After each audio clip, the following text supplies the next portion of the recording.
Maybe for the kirtan we could not do this. For the kirtan we could do it without the mic.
vihate bhugokulam udvite Daityam dharayate balim chalayate kshatram shayam kurvate Paurastyam jayate halam kalayate karunyam adanvate Mlechan murchayate dashakriti krite krishnaya tubhyam namaha. Translation.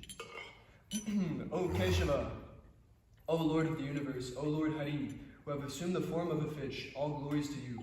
You easily acted as a boat in the form of a giant fish just to give protection to the Vedas, which have become immersed in the turbulent sea of devastation. O Keshava, O Lord of the universe, O Lord Hari, who have assumed the form of a tortoise, all glories unto you. This incarnation is a divine tortoise. The great Mandara mountain rests upon your gigantic back as a pivot for churning the ocean of milk. From holding up the huge mountain, a large scar-like depression is put in your back, which has become most glorious. O Keshava, O Lord of the universe, O Lord Hari, who have assumed the form of a boar, all glories to you. The earth, which has become merged in the Garbhodaka ocean at the bottom of this universe, sits fixed on the tip of your tusk like a spot on the moon. O Keshava, O Lord of the universe, O Lord Hari, who have assumed the form of half man, half lion, all glories to you. Just as one can easily crush a wasp between one's fingernails, so in the same way, the body of the wasp-like demon Hiranyakashipu has been ripped apart by the wonderful pointed nails on your beautiful lotus hands. O Keshava, O Lord of the universe, O Lord Hari, who have assumed the form of a dwarf Brahmana, all glories to you. O wonderful dwarf, by your massive steps you deceive King Bali, and by the Ganges water that has emanated from the nails of your lotus feet, you deliver all living beings within this world. O Keshava, O Lord of the universe, O Lord Hari, who have assumed the form of Nirkupati, Parashuram, all glories to you. At Kurukshetra you bathe the earth in the rivers of blood from the bodies of the demonic Kshatriyas that you have slain. The sins of the world are washed away by you, and because of you, people are relieved from the blazing fire of material existence. O Keshava, O Lord of the universe, O Lord Hari, who have assumed the form of Ramachandra, all glories to you. In the battle of Lanka, you destroy the 10-headed demon Ravana and distribute his heads as a delightful offering to the presiding deities of the 10 directions, headed by Indra. This action was long desired by all of them, who were much harassed by this monster.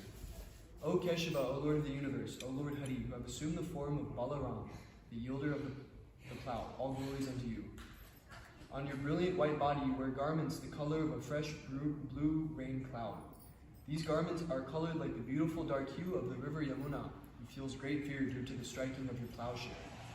O Keshava, O Lord of the universe, O Lord Hari, who have assumed the form of Buddha, all glories to you. O Buddha of compassionate heart, you decry the slaughtering of poor animals performed according to the rules of Vedic sacrifice. O Keshava, O Lord of the universe, O Lord Hari, who have assumed the form of Kalki, all glories to you. You appear like a comet and carry a terrifying sword for bringing about the annihilation of the wicked barbarian men at the end of Kali Yuga.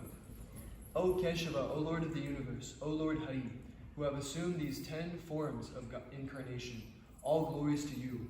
O readers, please hear this hymn of the poet Jayadev, which is most excellent, an awarder of happiness, a bestower of auspiciousness, and it is the best thing in this dark world. O Lord Krishna, I offer my obeisances unto you, who appear in the forms of these 10 incarnations. In the form of Matsya, you rescue the Vedas, and as Kurma, you bear the Mandara mountain on your back. As Varaha, you lift the earth with your tusk, and in the form of Narasimha, you tear open the chest of the Daitya, Hiranyakashipu. In the form of Vaman, you trick the Daitya king Bali by asking him for only 3 steps of land, and then you take away the whole universe from him by expanding your steps. As Parashuram, you slay all the wicked Kshatriyas, and as Ramachandra, you conquer the Rakshasa king Ravana. In the form of Balaram, you carry a plow with which you subdue the wicked and draw toward you the river Yamuna. As Lord Buddha, you show compassion toward all the living beings suffering in this world, and at the end of the Kali Yuga, you appear as Kalki, to bewildered and malechas, degraded low-class men. Sri Ramachandra Bhagavan ki jai!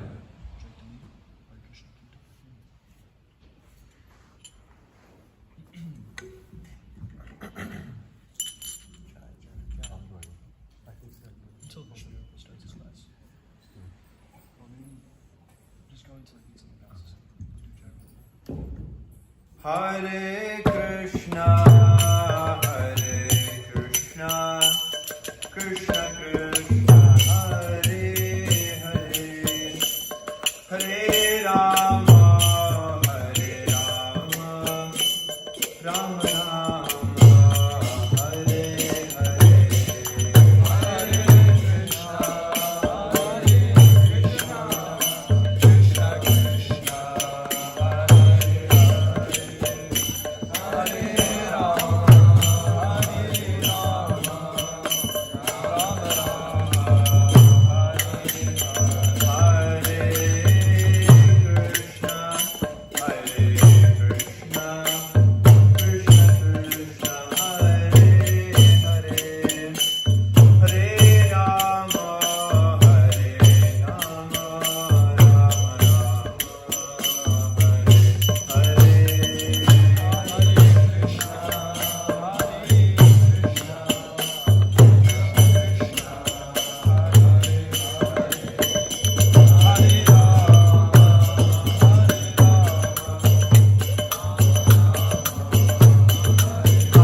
Hare Rama, Rama Rama, Hare Hare,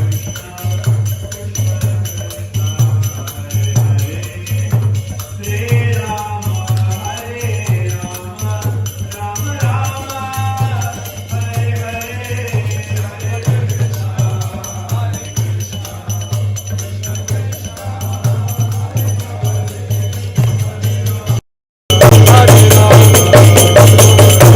Krishna,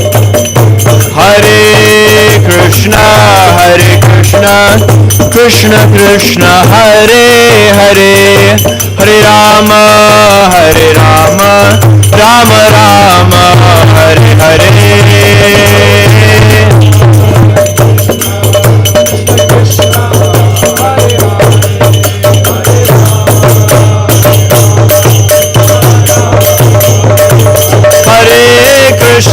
Hare Krishna, Krishna Krishna, Hare Hare, Hare Rama, Rama Rama, Hare Hare.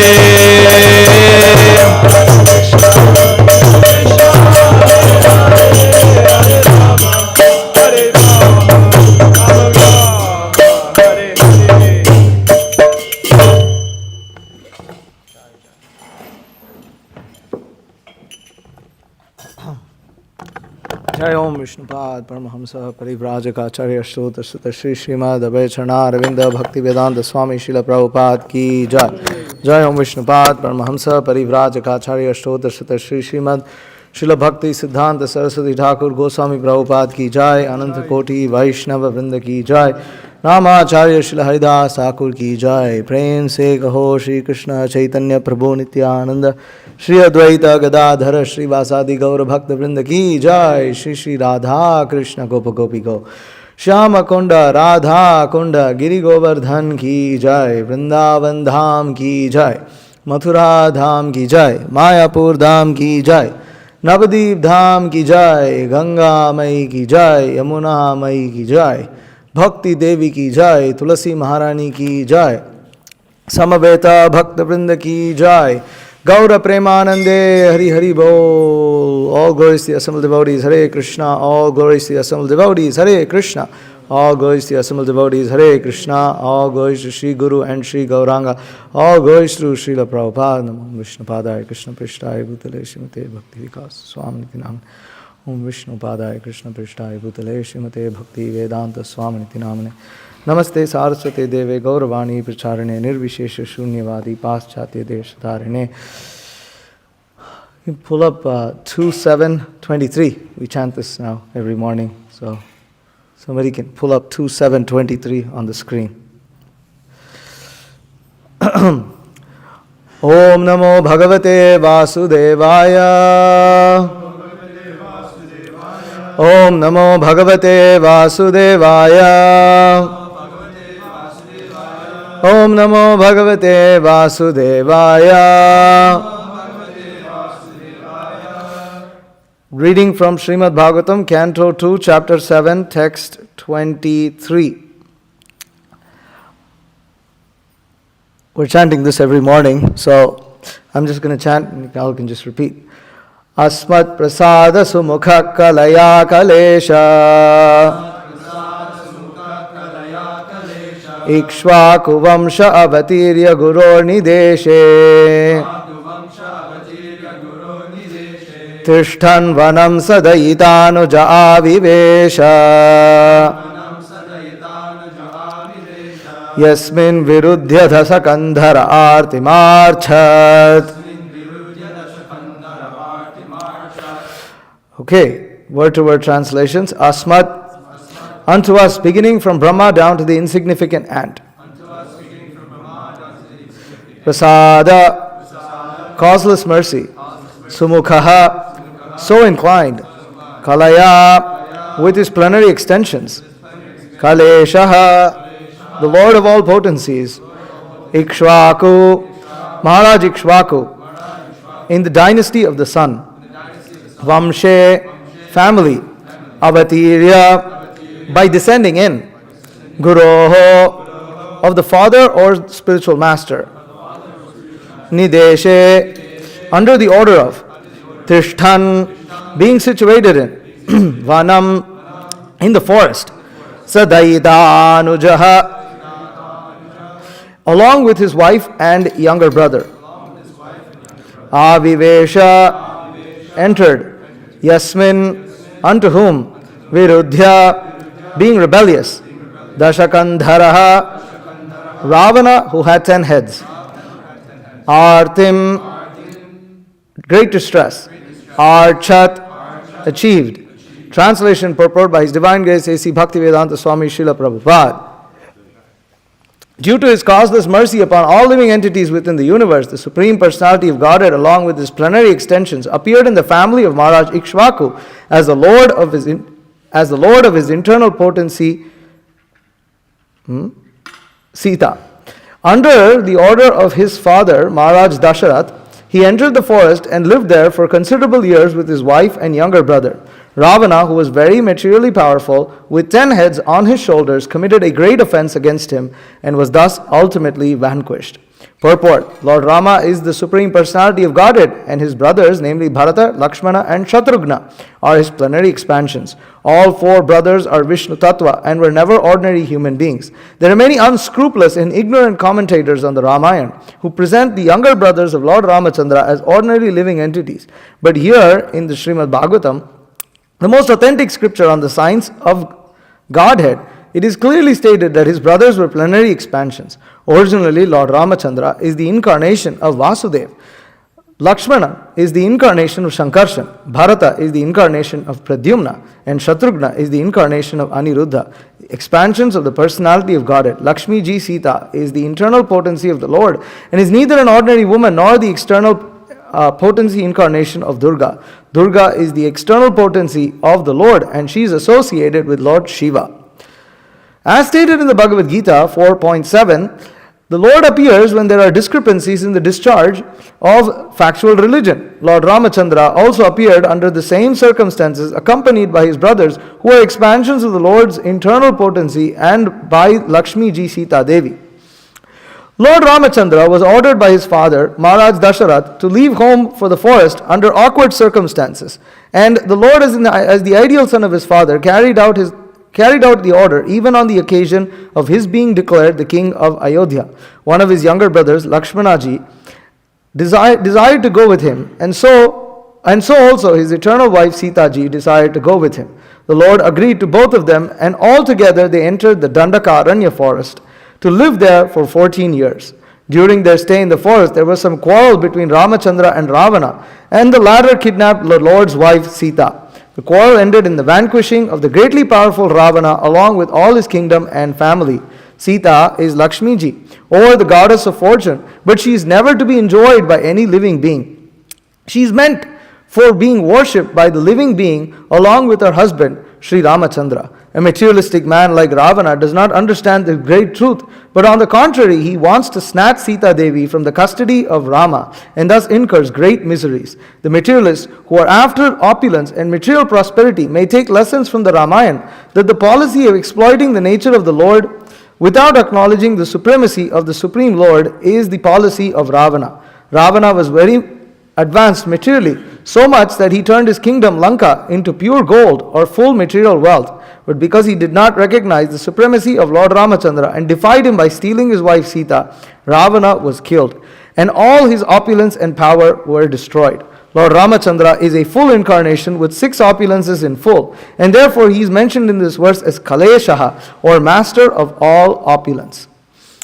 Om Agyanatimirandasya Jnananjana Shalakaya Chakshurunmilitam Yena Tasmai Shri Gurave Namaha Shri Chaitanya Manobhishtam Sthapitam Yena Bhutale Swayam Rupa Kadamakyam Dadati Swapadantikam Vandeham Shri Guru Shri Utaftada Kamalam Shri Gurun Vaishnavamscha Shri Rupam Sagrajatam Sahagana Raghunathanvitam Tam Sajivam Sadvaitam Savadhutam Parijana Sahitam Krishna Chaitanya Devam Shri Radha Krishna Padan Sahagana Lalita Shri Vishakhanvitamscha He Krishna Karuna Sindho Dinabandho Jagatpate Gopesha Gopika Kanta Radha Kanta Namostute Tapta Kanchana Gaurangi Radhe Vrindavaneshwari Vrishabhanu Sute Devi Pranamami Hari Priye Vancha Kalpatarubhyascha Kripa Sindhubhye Vacha Patitanam Bhavanebhyo Vaishnavebhyo Namo Namaha Jaya Shri Krishna Chaitanya Prabhu Nityananda Shri Advaita Gadadhara Shri Vasadi Gaura Bhakta Vrinda Hare Krishna Krishna Krishna Hare Hare Hare Rama, Rama Rama, Hare Hare.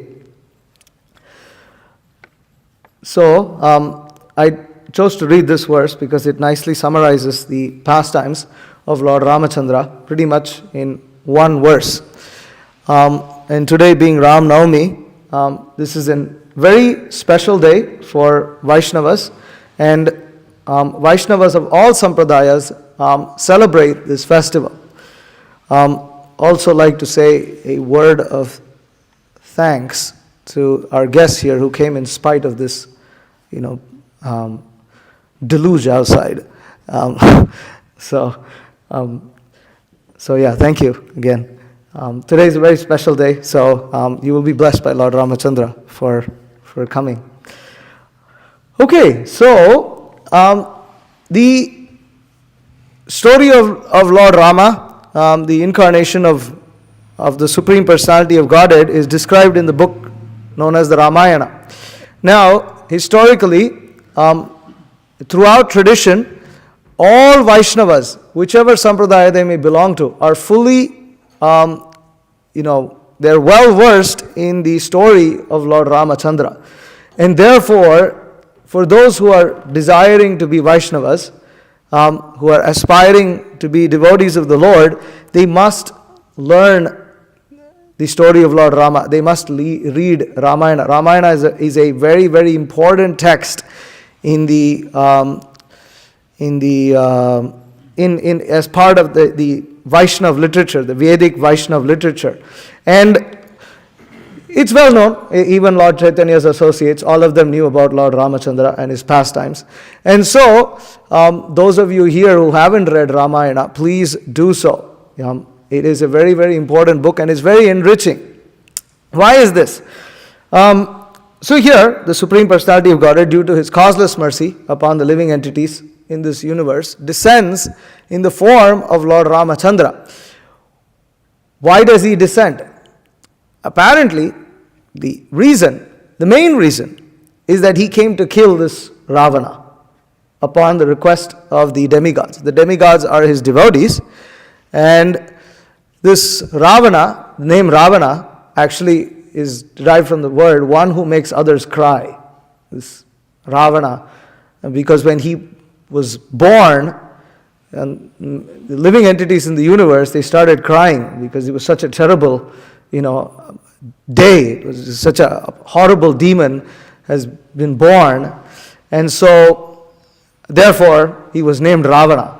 They said, oh, Everybody's crying when you're born. Your name can be Ravana.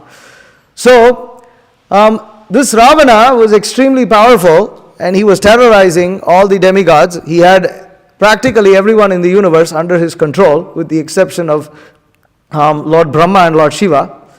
And so, in order to kill him, Lord Ramachandra appears as a human being because Ravana obtained this boon that he cannot be killed by a demigod, by animals, by Gandharvas. There's a list of people. He takes vows and he excludes human beings because he's saying, why do I need to have human beings? These human beings I have for my breakfast, lunch, and dinner. It's like I don't need to be. I'm not going to be killed by them. So Ravana was that kind of a demon. And so the Supreme Lord appears in the form of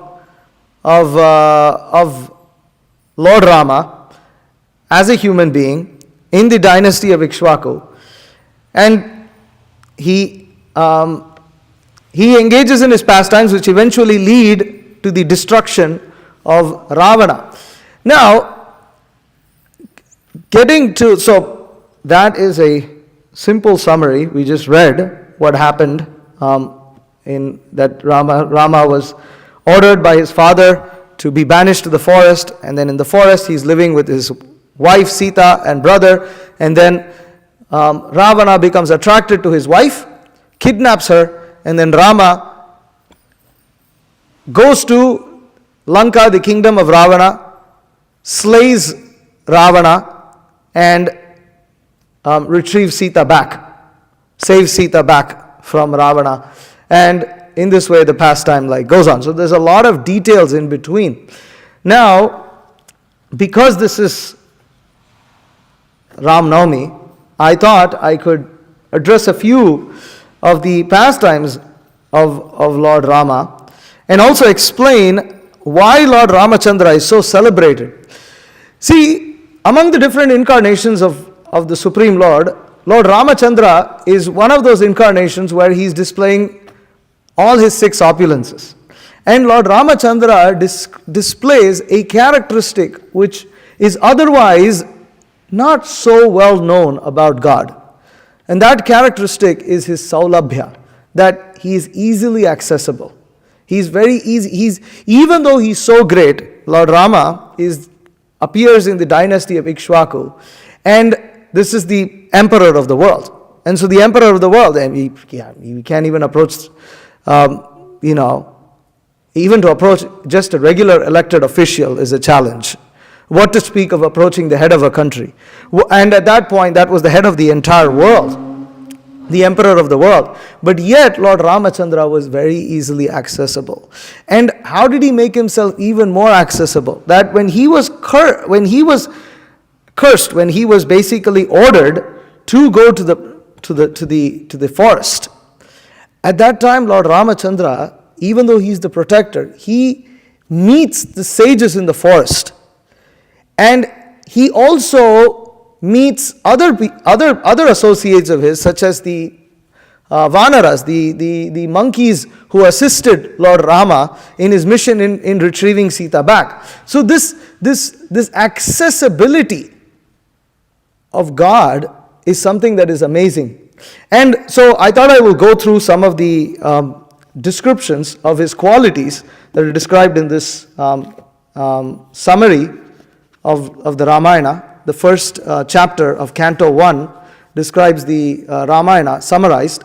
And here, text 12 says, he knows his duties. He is true to his promise. He is absorbed in benefiting the living creatures. He is famous, endowed with knowledge, straightforward, dependent on his surrendered devotees, and absorbed in thought of protecting them.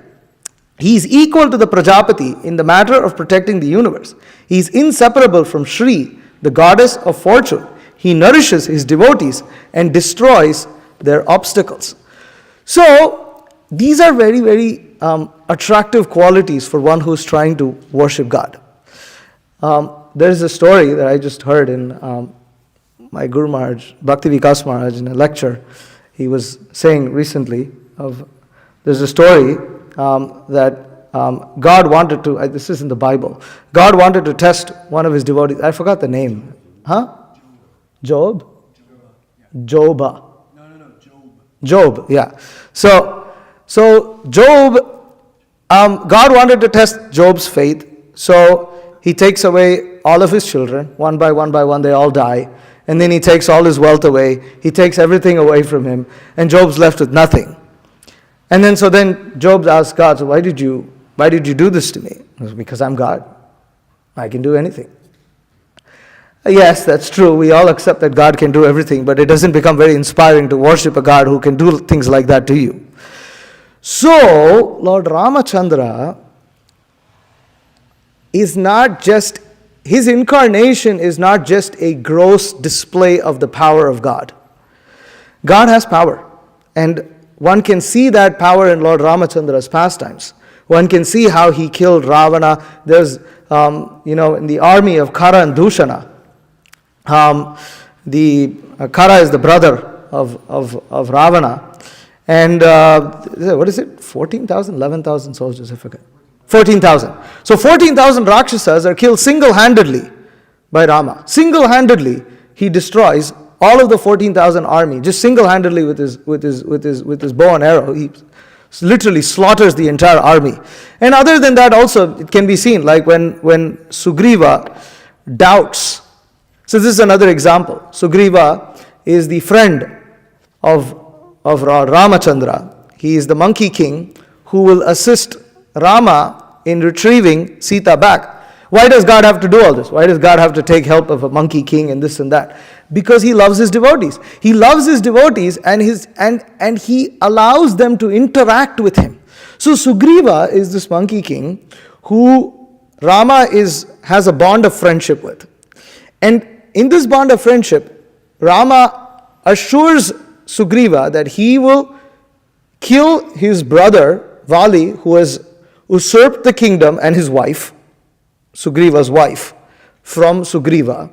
He will kill Vali and he will restore the kingdom back to Sugriva.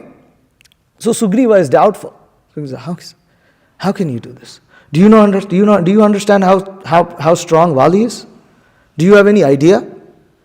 Now, it's not that when Sugriva doubted Lord Ramachandra, there was a thunderbolt that struck from heaven down on his head, and immediately he was killed. You doubt me? All right, I'll show you what my power is. Not that kind of punishing power. That Lord Ramachandra is accepting of his devotees' struggles. That his devotees, they have good intention. Sugriva had good intention. He had a little struggle placing his faith in Lord Rama, but Lord Rama doesn't punish Sugriva for not having that faith. Instead, he wins over Sugriva. He wins him over. And how? He proves this. He proves it. And that is, so these kind of stories, so how does he do that? He says, oh, look, and so, Sugriva points out the body of this demon, Dundubi. And he says, Vali, he killed this Dundubi, and with one kick of his foot, he sent him flying here. And so Rama then says, oh, this is, so he said, can you kick this, this body? It's just bones at the point. And Lord Rama, with the flick of his toenail, just the flick of his toe, he just flicks his toe like this and sends that flying. The comparison, see, that was sent by 100 yards, and this was 10 yojanas. I don't know the math. 80 miles? So 100 yards is how many miles? That's difficult to say. I don't know. I don't know the conversion. So anyways, Vali kicked this with his foot for 100 yards, and Rama sends the body flying for 80 miles. But then, Sugriva says, well, that's great. That's really impressive. But Vali kicked this when the body had all the flesh, it had all the body fluids, it had everything in it. This is just bones at the point. So maybe, it was easier for you to kick this. So then, also, again, Rama does not punish Sugriva for saying this. Instead, Lord Ramachandra again proves, he shoots an arrow through 7 tall trees, and then sends it down to the netherworld, the Padala, and then brings it back all the way up. And so then Sugriva was like, wow, that's really amazing. Okay, I trust you have that power. So, what does this mean? It means saulabhya, that the Lord is accessible. He's accessible, he's relating with his devotees who are trying to worship him, who are trying to approach him, but they have some inhibitions. And the Supreme Lord is compassionate. Even though, actually, in one sense, it's not very nice. Why is Sugriva doubting? How could you doubt? Because Lord Ramachandra, just as a normal human being, he comes from an exalted dynasty of, Ikshvaku, the Kakutsta, is a very, very exalted lineage of kings.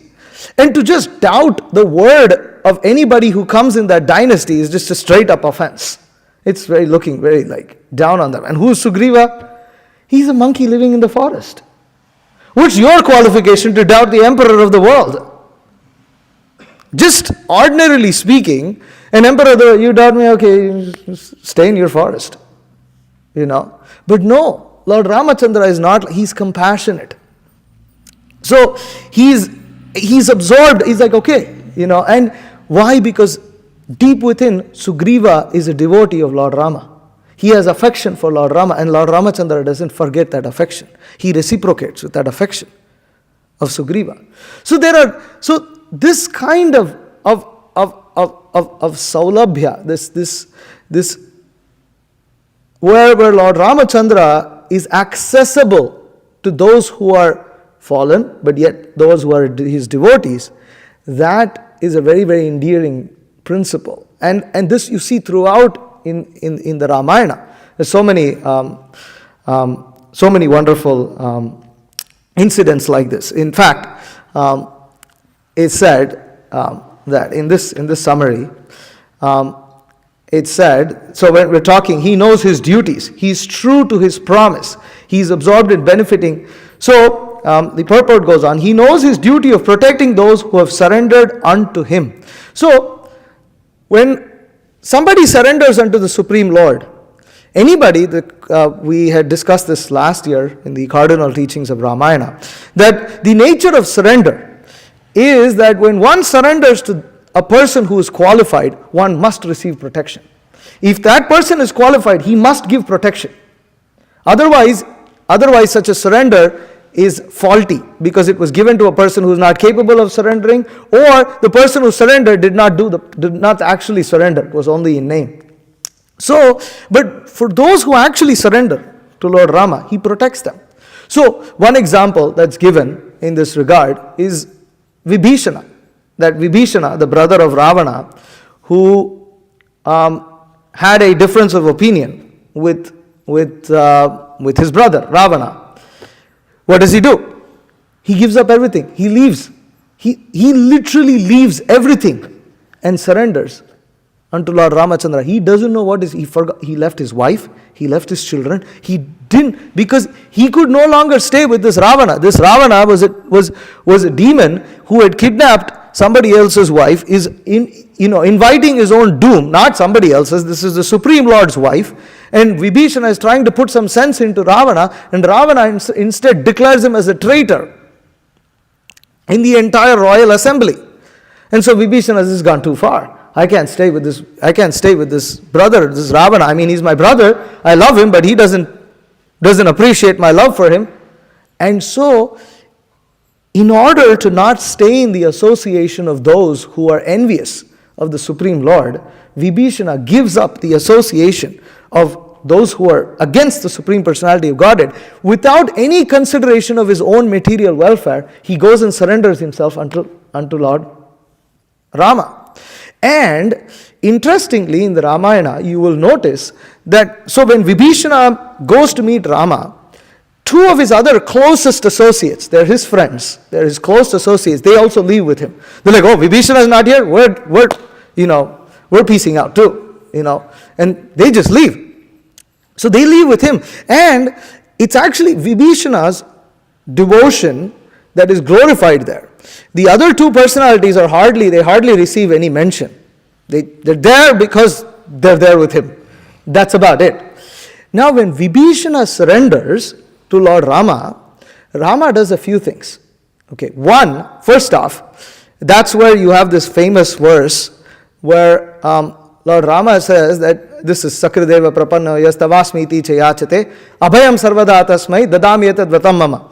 That if somebody surrenders unto me and says, I am yours, even once, they say, I am yours, and they surrender unto him, I will unfailingly protect them.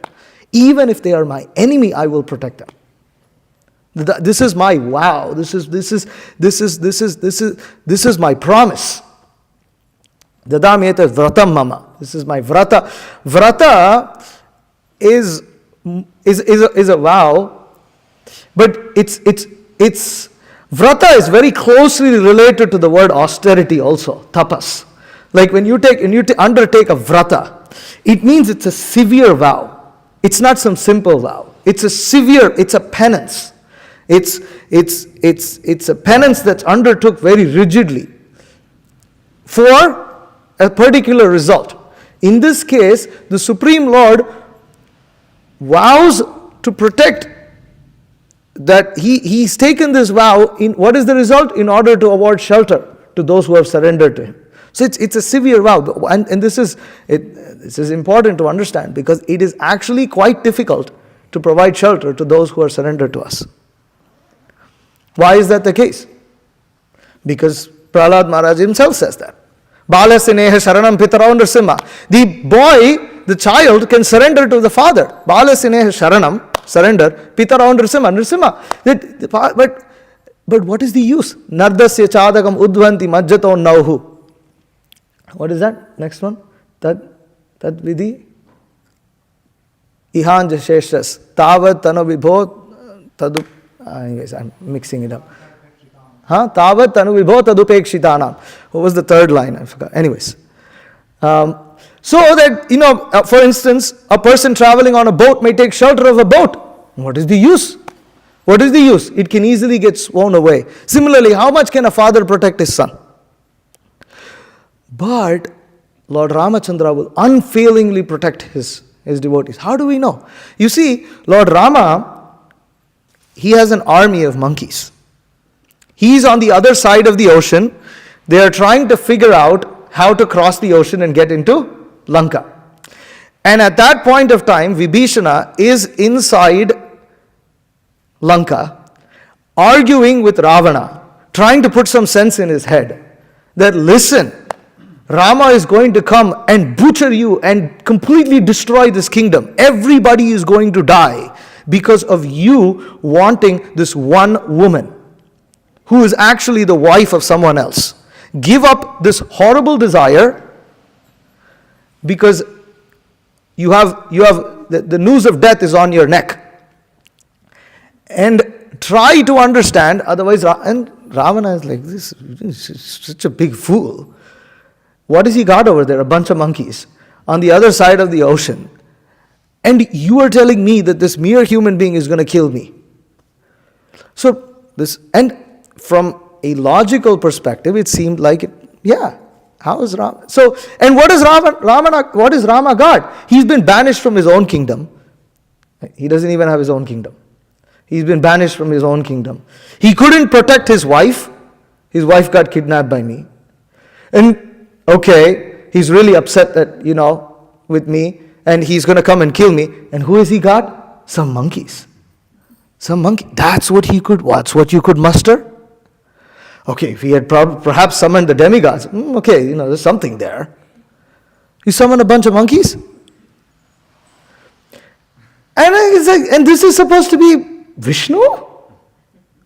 This is supposed to be Vishnu? Where's the Sudarshan Chakra? I don't see it. So now Vibhishana being a devotee, so this is the point, that sometimes we might not be able to understand the Supreme Lord's prowess. We may not be able to understand how the Supreme Lord can execute his mission. It might not be apparent to us. But Vibhishana had faith. And in that faith, he went and surrendered to Rama when Rama himself was exhibiting the pastime of practically having nothing. He didn't have his wife, he didn't have his kingdom, he didn't have his army. What did he have? He had some monkeys.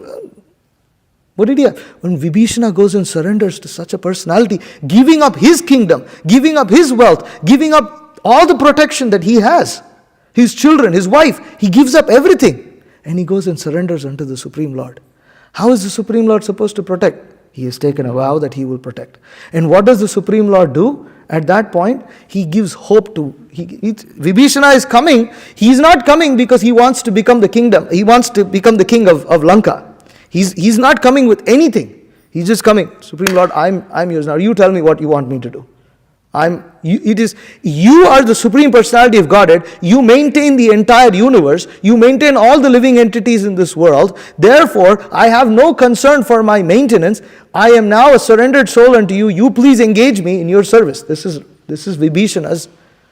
And when Vibhishana comes, he's coming from the army camp. He's a demon. I mean, he's not, at least born in a family of demons. He's not a demon.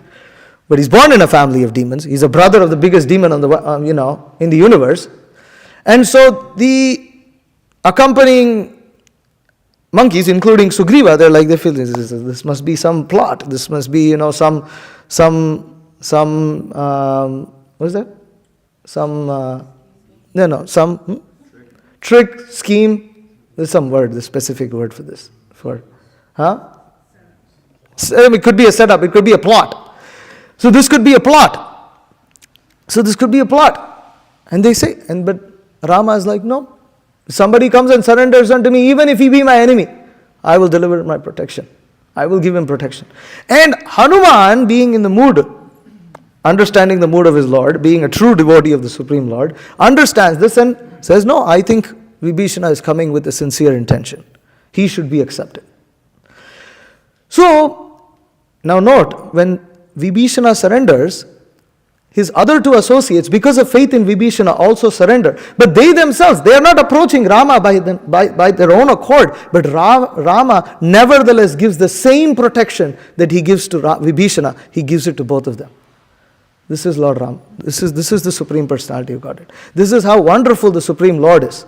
And over there, he coronates Vibhishana before he's even attacked Lanka, before he has killed Ravana and everything. He coronates Vibhishana on the shore of the ocean, declaring him to be the king of Lanka. Vibhishana is not asking for this, but Rama becomes anxious. Now I must provide for my servant. How is my servant going to be provided for? How is he going to be taken care of? He must become king. No longer is Ravana fit to be king. Even if Ravana surrenders, Vibhishana is king. And Lord Ramachandra and Vibhishana never doubted. Oh, you're coronating me? Okay, I'm not expecting this, but you want to coronate? You're Supreme Lord. You can make me king of Lanka. You can make me king of the whole universe if you like.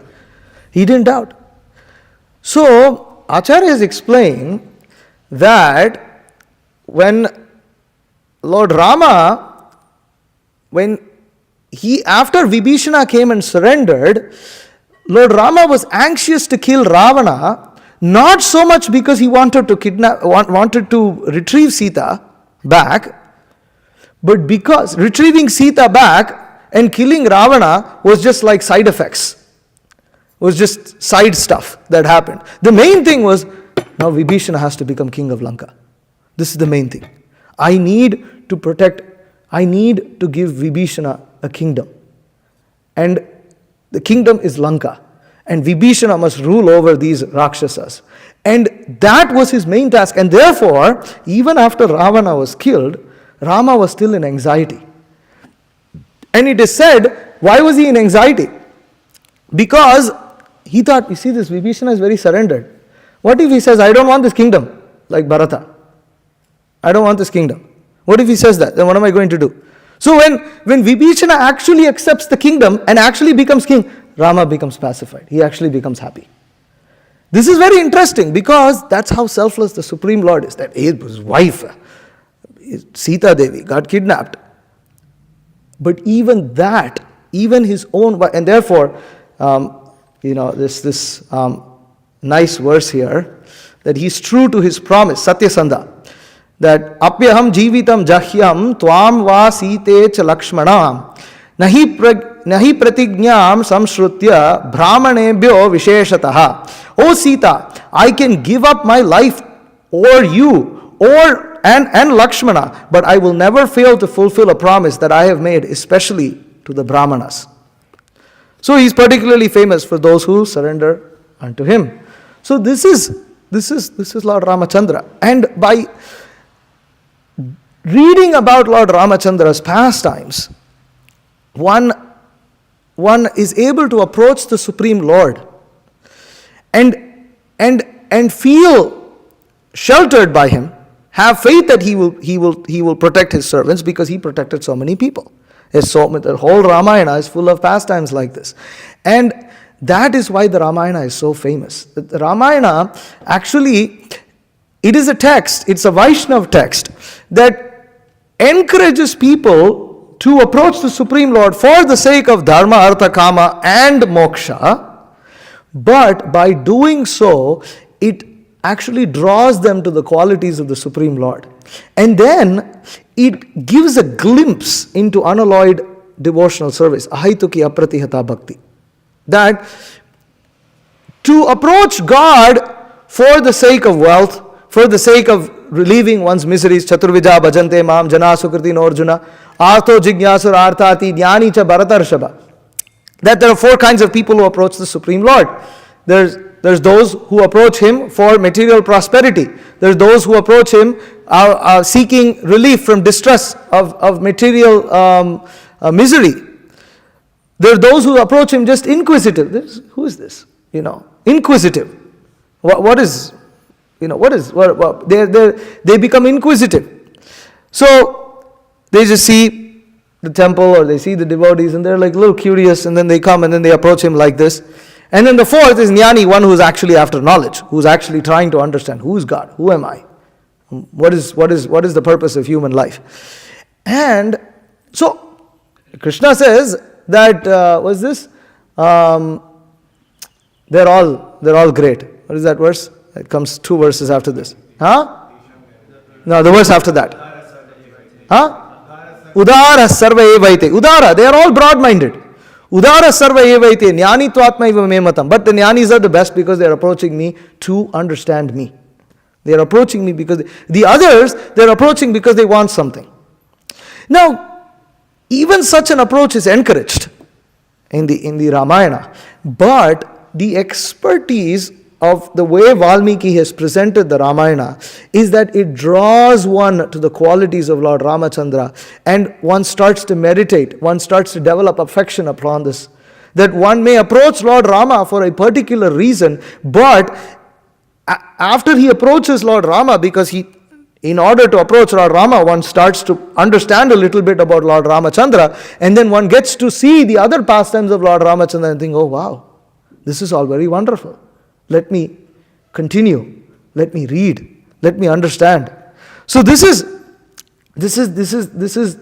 why the incarnation of Lord Rama is that even though one may approach the Supreme Lord out of some material motivation, still ultimately the Ramayana directs all such kind of people to surrender unto the Supreme Lord. That the emphasis of surrender, that you surrender unto the Lord, He will take care of you. Surrender, surrender, surrender. This principle that is established in the Ramayana, and that surrender is not an unpleasant thing. It is the most pleasant thing. How do we know it is the most pleasant thing? Because you read the Ramayana. This is amazing nectar. So there are more things. It's 2:38. I will go into one more instance. So we spoke about the surrender of Vibhishana, and the surrender of Vibhishana is one of the most glorified ones in the Ramayana. Why? Because it was completely unconditional. Absolutely unconditional, unalloyed surrender. Vibhishana, that was Vibhishana's surrender. He is typical of surrender. Why? Because Vibhishana did what is the most important aspect of surrender. What is the most important aspect of surrender? Yes. Which is?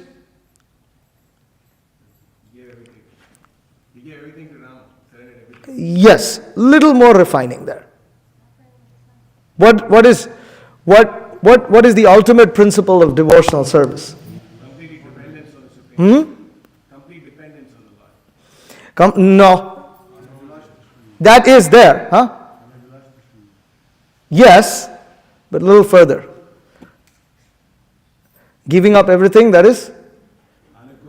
Anukulyasya sankalpa, pratikulyasya varjana. That is the first and topmost principle of surrender. The surrendered soul is one who gives up everything unfavorable to the process of Krishna consciousness and accepts everything that is favorable to the process of Krishna consciousness. This is the quality of one who surrendered. That shows supreme affection for the Supreme Lord and utter dependence on the Supreme Lord, because one has to give up things that actually one like, but it's not favorable. So Vibhishana does that. Right? Now, Acharyas make a comparison with the surrender that there are other types of surrender that happens in the Ramayana. And one is the surrender of Bharata. Bharata is the brother of Lord Rama. We'll read about his particular section this evening. That's what I thought we'll read. We'll read of today in the evening when we do our Ramayana reading. We will read from the section where Bharata has been summoned back. Rama has left the kingdom. Rama has left Ayodhya. And we'll read about Bharata. We'll read about the glories of Lord Bharata this evening. So Bharata is plenary expansion, also Vishnu Tattva. But in the Ramayana, these stories are used to explain things in relation to the conditioned soul and his approach to the Supreme Lord and to the process of devotional service. That different personalities, their stories are explained. For instance, Sita is the analogy is given of Sita being a conditioned soul, trapped with the mind and the senses in the kingdom of Maya, which is Lanka. And Hanuman, the great devotee, servant, monkey of Lord Rama, coming like the Guru, whose instructions penetrate that kingdom of Maya and reach the innermost depths of that kingdom, which is Lanka, the most, the most dear portion of Lanka that was very dear to Ravana was the Ashoka Vatika. He really, that was his favorite place in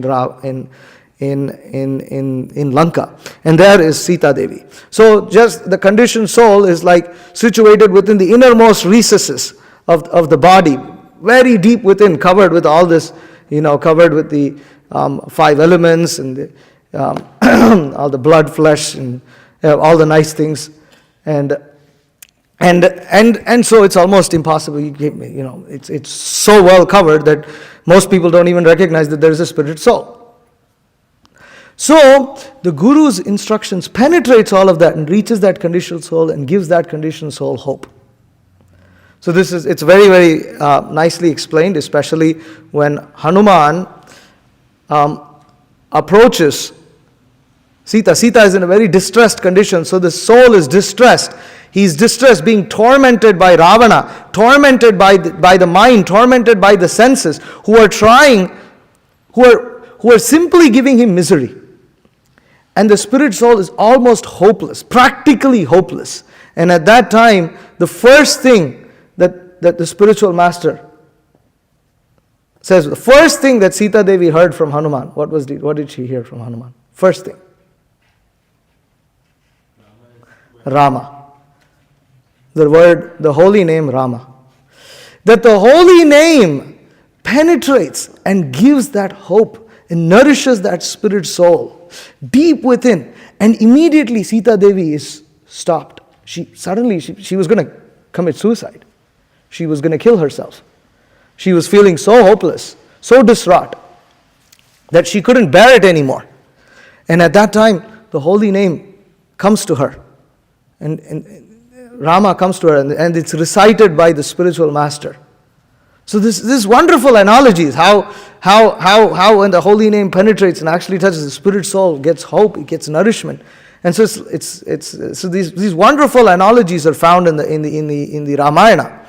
And so going back to Bharata, so Bharata is expansion of the Supreme Lord. He is the Supreme Lord.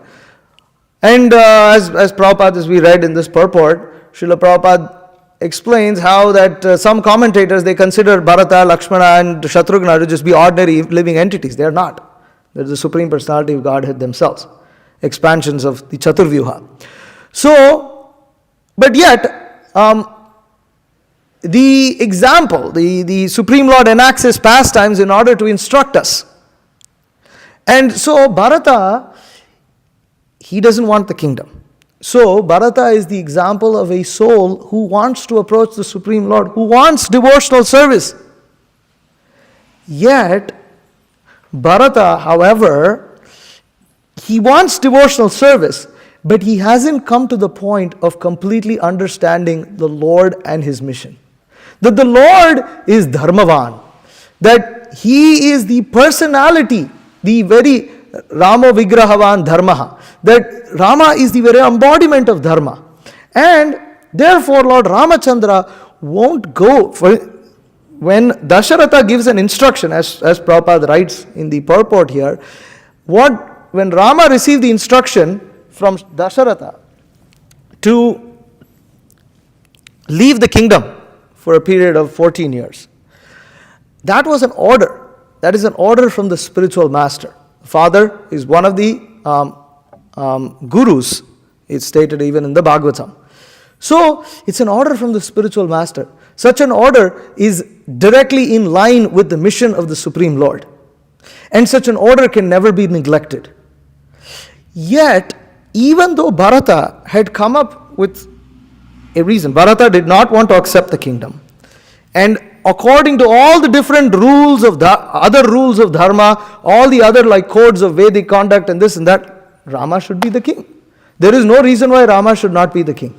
So Bharata goes and he does a really good, he puts his best effort. Bharata goes all out. He takes the entire kingdom. The whole army is going. He takes the mothers. He takes all the three mothers, including Rama's own mother, Kaushalya. He's got all of them to agree with his plan. He also got Vasishta, Guru Vasishta, also the Kula Guru, also to agree. Yes, okay, let's go. Let's try to convince Lord Rama to come back to the kingdom. So, and Bharata is coming as a selfless, so he's not coming in anything directly for himself. He is coming as a soul who wants to serve Lord Rama, but he has an idea of how that service needs to get done. He has a particular idea, he has a particular plan. And why did he do that plan? Because he's doing that plan with the intention to serve the Supreme Lord. He's doing it for the service of Lord Rama, which he thinks this must be the best. And he's coming with that intention. And he comes as a surrendered soul, he's very selfless. And the person who he's surrendering to is Lord Ramachandra, who is perfectly capable of protecting those who are surrendering to him. The object of surrender is perfect. The person surrendering is perfect. The process of surrender is also perfect. How then did Lord Rama not fulfill Bharata's desire? This is another amazing question that the Acharya has raised. See, how is it possible? How is it possible? Does it mean? What does Rama do there? Anybody knows? What does Rama do when Bharata? Sends Bharata back. He gives him his shoes. So he gives him his shoes. He says, okay.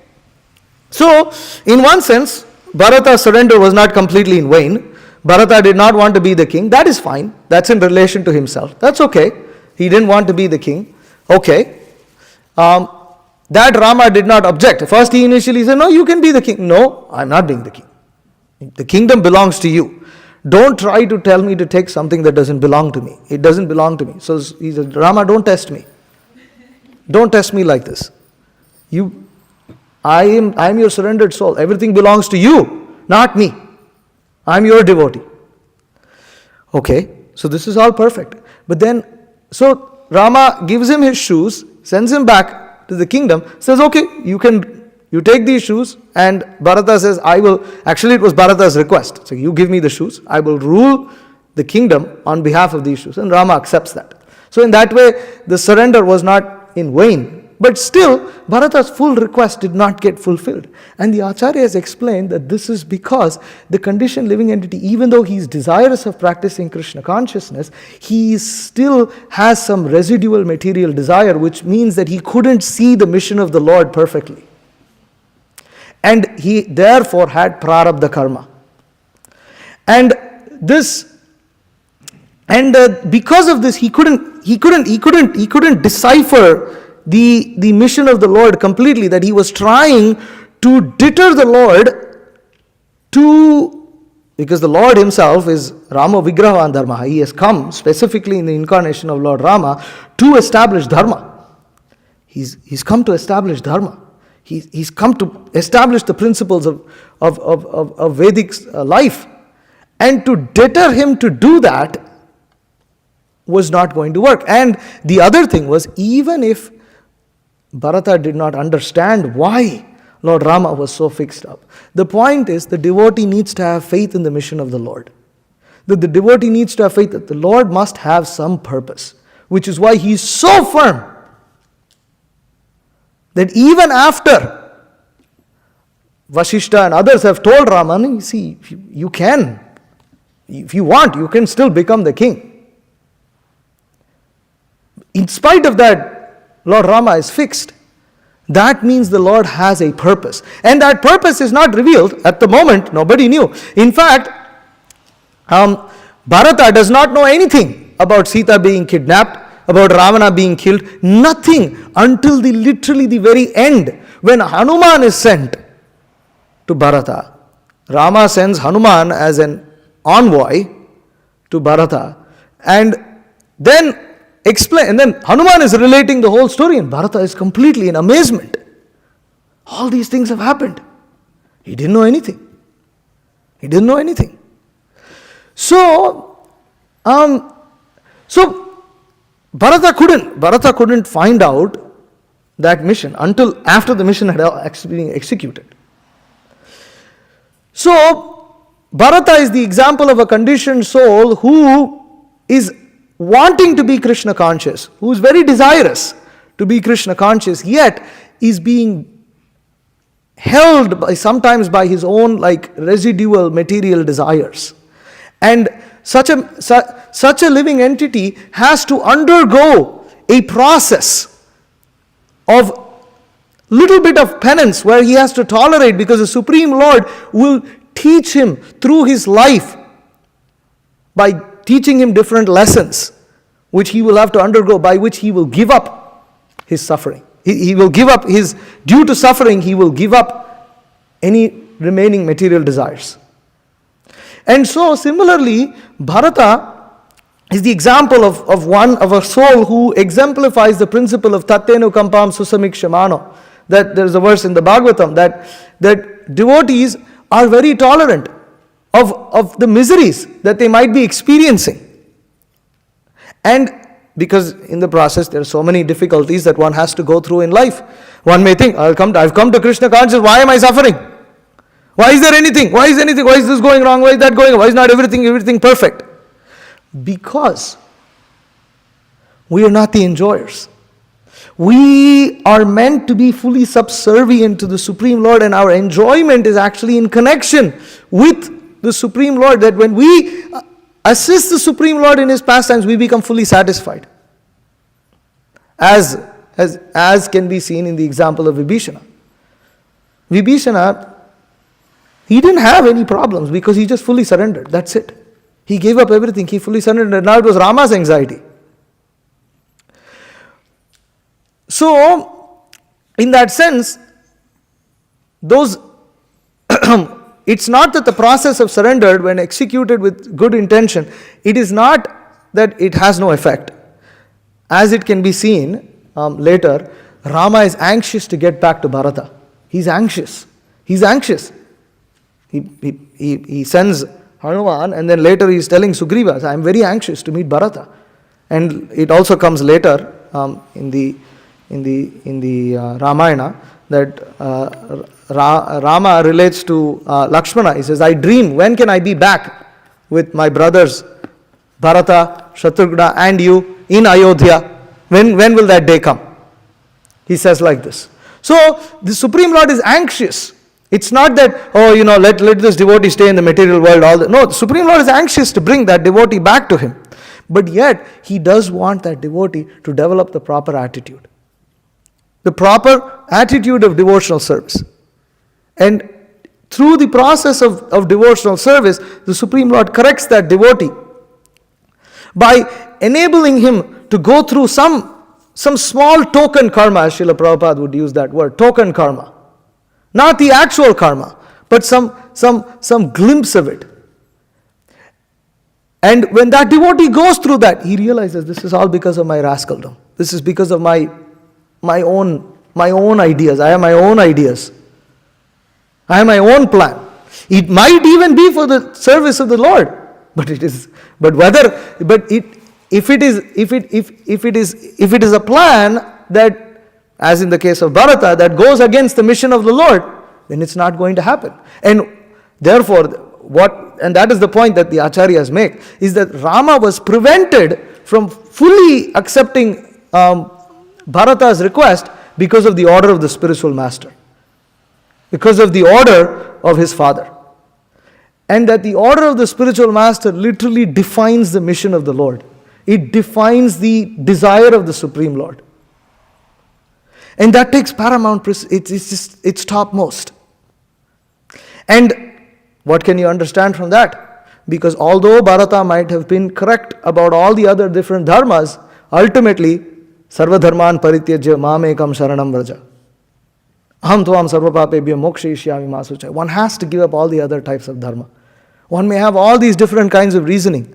But in front of the dharma, what dharma is that? Savai pumsam paro dharmo yato bhaktir adokshaje. Ahaituki apratihata yayatma suprasidasi. So in front of this ahaituki apratihata bhakti dharma, all the other dharmas have to be rejected. Even if the other dharmas may be engaged in the mission of the Lord, if those dharmas contradict this ahaituki apratihata principle, they have to be rejected. And until that rejection comes about in our own personal lives, there is that principle that we offer, Gunjana evatma kritam hrid vag vapubhir, that with our mind, body, and words, hrid vag vapubhir, with our words, mind, words, and body, we offer vidadhan namaste, and we tolerate. Jiveta yo mukti pade sadaya bhak. And for such a person, liberation is his right. Liberation is just a side effect. Because the Supreme Lord is anxious. It's like, oh, it's such a... So the Supreme Lord is anxious also to come back and fulfill Bharata's request. But it took a little time. So in this way, there's so many amazing pastimes that keep going on. Is nectar upon nectar. The Ramayana is a complete. It's just a full treasure house of nectar, and anybody who hasn't read the Ramayana should read the Ramayana. If you don't have the Ramayana, that's even worse. Please get the Ramayana today. Also, in the Srimad Bhagavatam, in the 9th canto, Lord Ramachandra's pastimes are described. So the Srimad Bhagavatam describes all the incarnations of the Supreme Lord. So if you don't have this also, that's a big mistake. You should take the Srimad Bhagavatam on this auspicious day and also take a Ramayana with it and read this Ramayana. It's very difficult to not be moved when one reads Ramayana. And after all of this, all these different personalities, they approach Supreme Lord for all of this. But ultimately, you see in the Ramayana, you see so many examples of those. Like Bhakti Vikas Maharaj sent a quote of Lord Ramachandra, and Prabhupada's relating a story of a Brahmana who decides to fast when Lord Ramachandra is away from the kingdom. And then Lakshmana brings this Brahmana to Rama and says, oh, you know, this Brahmana has fasted because you were away from the kingdom.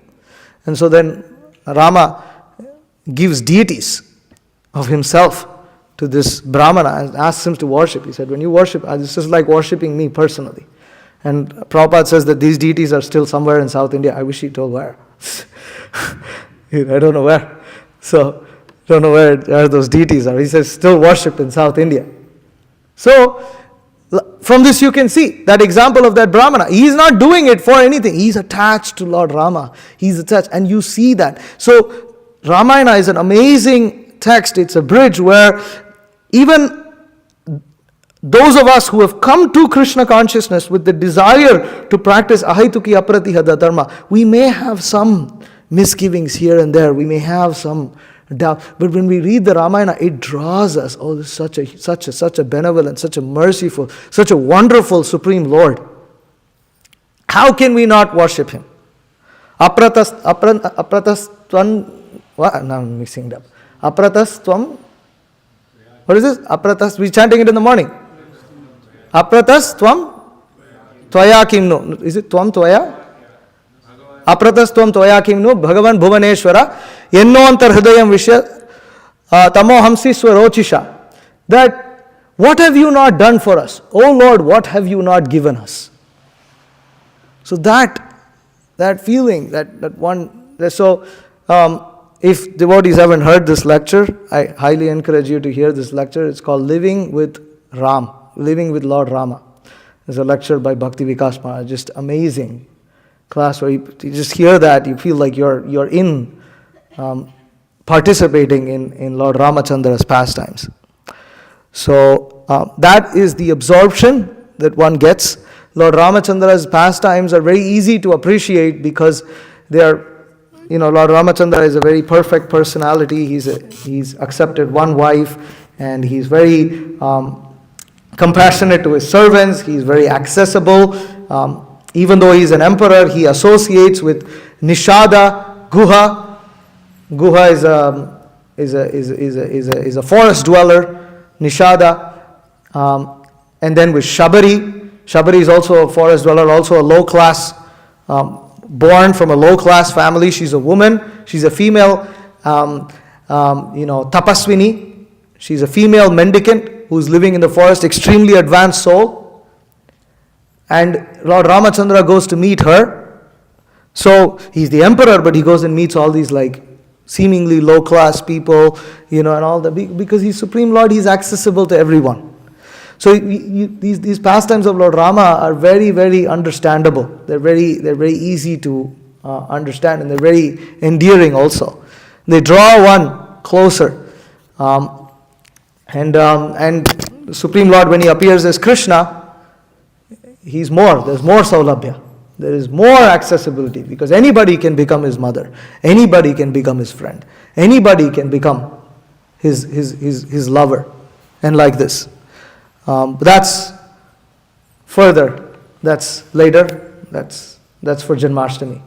So I'll stop here. If there are any questions or comments, please feel free to ask. Any questions? Any comments? Tell us a little bit more about the stepmother who has had the 3 wombs from Rama's father, right? Why Kaikeyi. was he Kaikeyi? Just kind of mention a little bit about that too, because then that was the main reason why he was sent to exile. Yeah, I mean, that was the reason. But anyways, Kaikeyi is also devotee of the Lord. She plays this pastime where she asked these three boons. Actually, see, Dasharatha is great. He's father of the Supreme Lord. He's a pure devotee. He's not ordinary person. Yet, Acharya has explained that Dasharatha gave importance to some imaginary form of dharma over real dharma and actually accepted that he had to fulfill these promises. And that was actually a mistake on Dasharatha's part, that he should not have done such a thing. Him being the husband and therefore also the spiritual master of his wife should not have fulfilled illegitimate requests that was made, just as for instance, Vishnu does not fulfill the boons asked by demons, even though they may perform all the different penances and this and that. Apparently they may be qualified. He will not fulfill their boons because those boons will work against their own welfare. So Dasharatha is the example of someone who did not execute that properly, actually. And so this again is the pastime. Yeah, there is so much that could be said, but instead of going more, I just open up for more questions if there are any doubts or clarifications, anything like that. Yes, Janardhan Krishna Prabhu.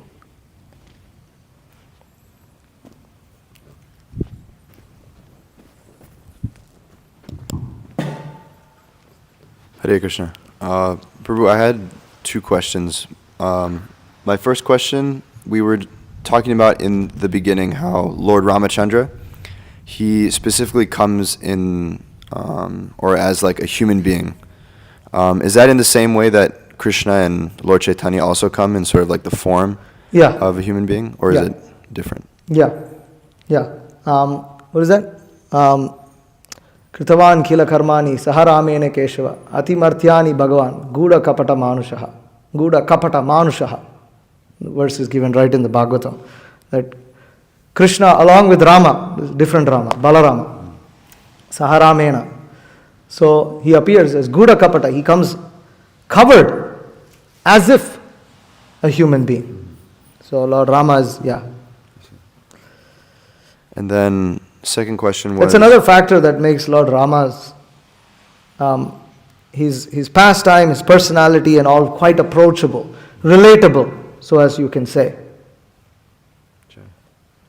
And then you were speaking about how Sugriva, he sort of didn't have full faith in the Supreme Lord.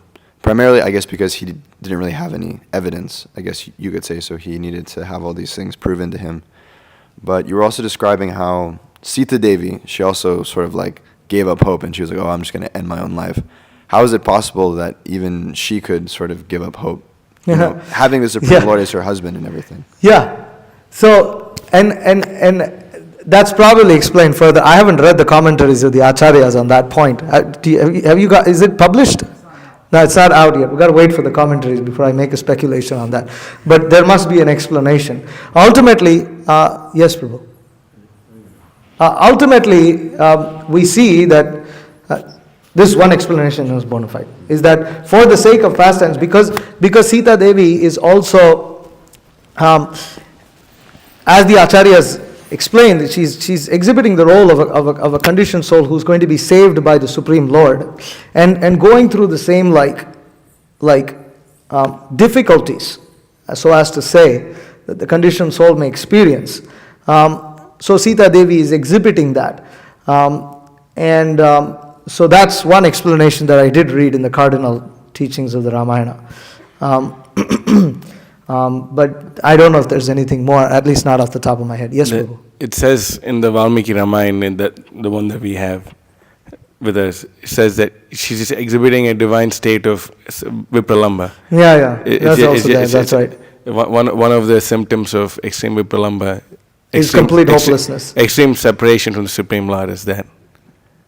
Well, there's hopelessness also. There's practically state of where one practically wants to give up one's life, but then they can't. They cannot give up their life. Where she thinks that, is there any hope? Actually, no, there is hope. There is any hope, and like it's Mahabhava. One of the explanations that's given is divine madness. That's right. That's right. Yeah, so I had a question too. But in regards to the principle of surrender itself, maybe there's more explanation that acharyas will probably explain. I'm eagerly waiting. Which is the next one? Maybe he released it today. Maybe he released it, but we don't know. It's Sundarakanda is still not out yet. That'll be next one. This is the next one, Sundarakanda. Answer that with a just better reminder. No, I have, for lack of time, I need to go. Yeah. Okay. So, what's we see that Vashishta is Rama's guru, right? And Dashratha is also considered to be Rama's guru. So he says this, hey, wait a minute, I'm your guru, so my order is over Dashratha. Mm-hmm. So, and Rama is, he just, what it says in the Valmiki Ramayana is that, hey, look, I'm just going to do it because my father says so. Right. But what is this principle? You've read this section? I haven't read that yet? part, no. Okay. I haven't, I've only read the summary. So this is where the nectar of the Ramayana is. That within these dharma sankatas, how is it dealt with in a manner that is favorable to Krishna consciousness? This is where the nectar of the Ramayana is actually. It's not just dharma sankata. And which is the difference in one sense between the Ramayana and the Mahabharata. The Mahabharata also presents dharma sankata.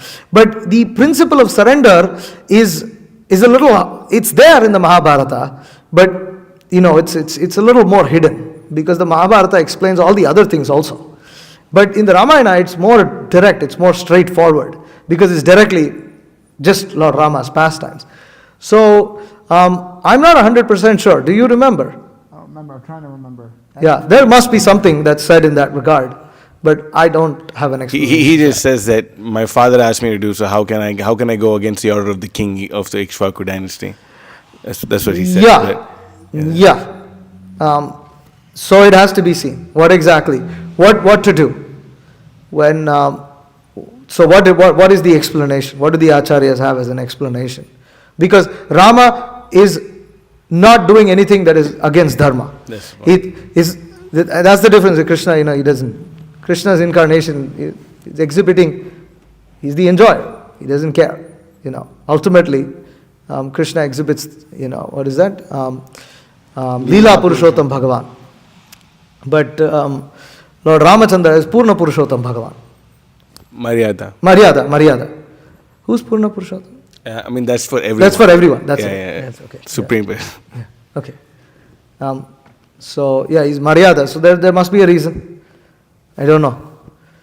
Kalki will dig the nectar and give it to us, hopefully, sometime. Hare Krishna. Prabhu, in the purport it said that Lord Ramachandra is full in all opulences, just like Krishna. And then in this class this morning, Prabhupada said, Krishna Param Brahma full-fledged, and Lord Ramachandra is also Param Brahma, but he did not exhibit his full-fledged opulence. So I was wondering if you could clarify that. I don't know. I'm not sure. That's a good one. I don't know. What is it? Yes. It says in the Valmiki Ramayana that Vishnu is Rama is one half the potency of Vishnu. But then why is it said like this here in this purport? I mean, he's also. It's not like he's any less than Lord Vishnu, but he just doesn't display his full potency. Is the understanding? Isn't it saying that it's full potency in this purport? But he says he doesn't display. Lord Ramachandra is a full incarnation with 6 opulences in full. Therefore, he's mentioned in this verse as Kalesha. One would think Kalesha is also like Amsha. Kala Amsha. Yeah. I don't know.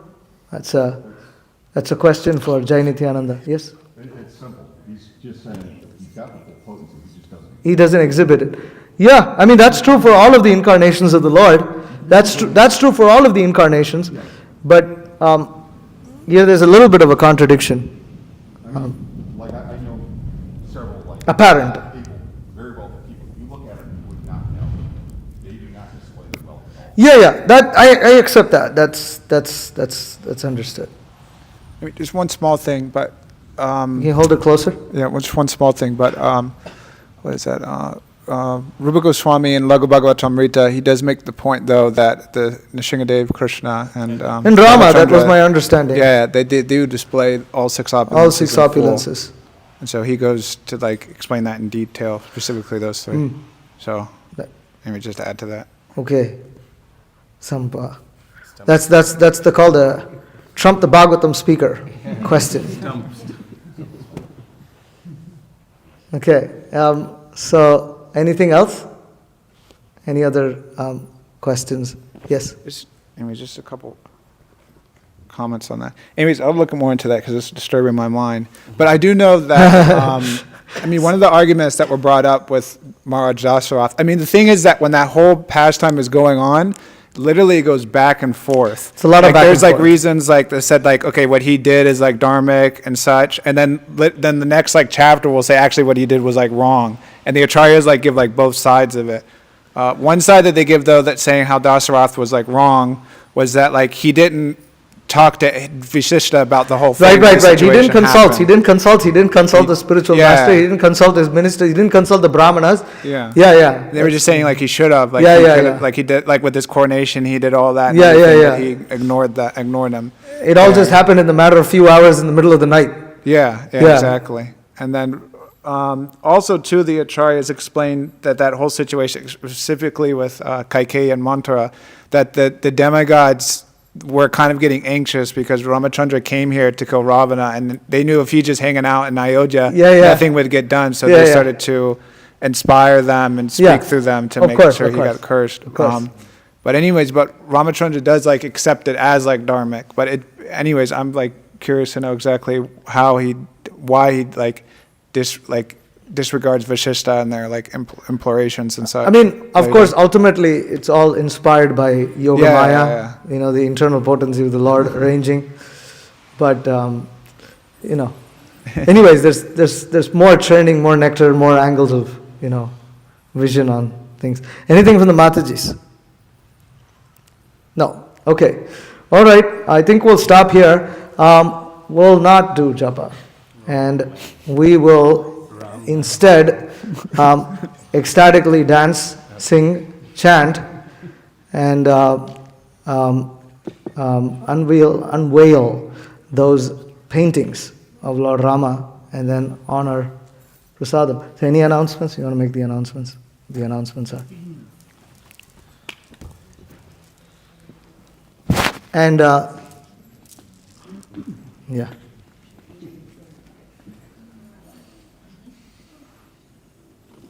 Today's he ran away. I was going to thank the cooks. Today's feast was cooked by an absconding devotee, Mitravan Prabhu, and a devotee who ran away, Janardhan Krishna Prabhu. So, yeah. Mitravan Prabhu, Janardhan Krishna Prabhu ki jai. Yeah. So, as always, we have a Sunday program every week, 2 o'clock. You can Everybody's come here welcome to come. as a stand-up or something. Sure. Looks like he's just making some. You can please come to our Sunday program every week, 2 o'clock. Love to have you bring your friends and family and enemies. We do a morning program every day. If you're really enthusiastic, you can come at 4:30 in the morning. That's when our day starts. But if you're less enthusiastic, but still kind of enthusiastic, you can come at 7:30, where we have a class. And just let us know you're coming so we can cook enough. We can unlock the door for you. Especially Tuesdays, we do a special... Tuesday morning. We do a like the special breakfast. Come It's a for little more Tuesday opulent. mornings. It's nice. Yeah, come hungry. Bhakta Mason is here. You could please raise your hand. You could please give if you're not like in touch with us with our media and WhatsApp and stuff, you can give your contact to him and he'll get you in touch. So then you can stay updated. Yeah, we have festivals, programs. In the Gaudiya Vaishnav culture and tradition, there's festivals almost every other day or something like that. So we always celebrate, we always have special occasions like this. And also, it's very important. Everything we say here, it's not coming from mental concoction. It's nothing we're making up. It's all coming in tradition passed down for millennium in the books. This is the Srimad Bhagavatam set. If you don't have a Srimad Bhagavatam, I'd highly recommend you get one. This is the essence of all Vedic wisdom. It's called Mahapurana, the greatest Purana. Mahotsav, what do you say? I think so. It's a good idea. You can Good talk idea. to. Do it today. Don't delay everything. You can raise your hand, Mahotsav Prabhu. You can talk to him, and he'll take care of you. And also, you can get a Ramayana because today's. It comes with a Bhagavatam.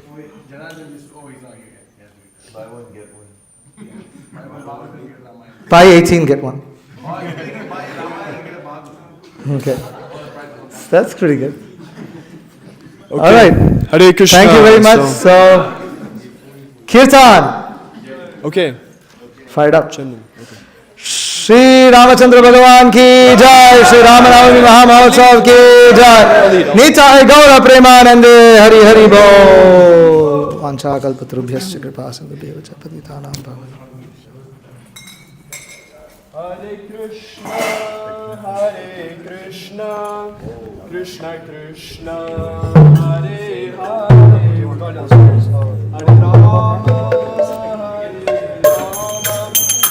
Rama Rama, Hare